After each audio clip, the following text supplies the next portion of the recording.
Thanks, Steve. Well, let's recap day 2 of Zuckerberg. During his testimony, lawmakers again pressed Zuckerberg to define any government legislation that could oversee technology companies. Zuckerberg denied to provide specific policy ideas. Let's listen into what he had to say on that point. I think that it is inevitable that there will need to be some regulation. So my position is not that there should be no regulation, but I also think that you have to be careful about what regulation you put in place for a lot of the reasons that you're saying. I think a lot of times regulation, by definition, puts in place rules that a company that is larger, that has resources like ours, can easily comply with, but that might be more difficult for a smaller startup to comply with. So I think that these are all things that need to be thought through very carefully. The Facebook founder also responded to concerns over how personal information on the world's largest social network is controlled. This was what he had to say on that. I think people often ask what the difference is between surveillance and what we do, and I think that the difference is extremely clear, which is that on Facebook, you have control over your information.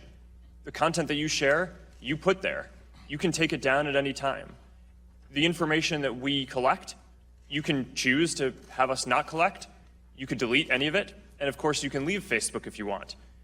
I know of no surveillance organization that gives people the option to delete the data that they have or even know what they're collecting.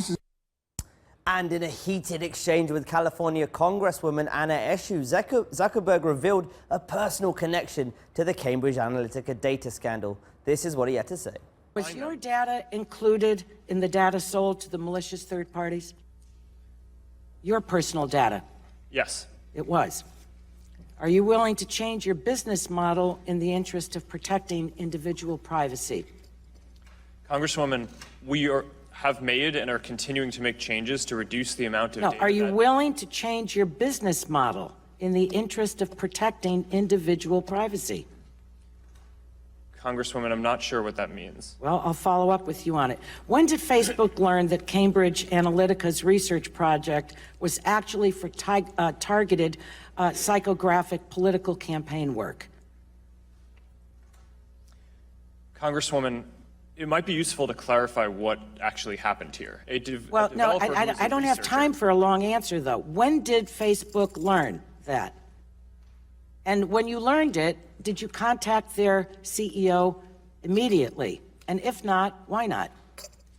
Congresswoman, yes. When we learned in 2015 that a Cambridge University researcher associated with the academic institution that built an app that people chose to share we know what their data happened with them, but I'm asking you. Yes, I'm answering your question. Right.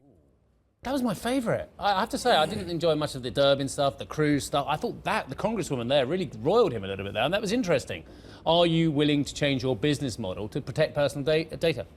Congresswoman, I do not compute. I mean, I do not get what you're saying. What do you think, Arj? I mean, look, yesterday was definitely visibly tougher. He was rattled in a few places with some of the questioning from the Congress people there. And what you saw in the reaction in the share price this week, it's up nearly 6% this week. Yesterday it was up again. And the point here is that, look, at the end of all of this, nothing is really going to change about Facebook's fundamental business model, which it is advertising. And it's using that advertising to target customers. And I think the market now is realizing that actually, at the end of this, the business model question you just heard there was actually no answer from Zuckerberg really in him saying we're going to change anything. Then on the regulation front as well, there was no real sense of any kind of thoughtful or well developed regulation that actually came out of any of these hearings or any thinking about that. So I think those were two of the big concerns, and those have really been quietened down now.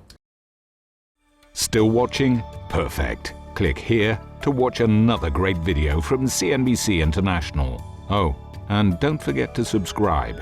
Thanks for watching.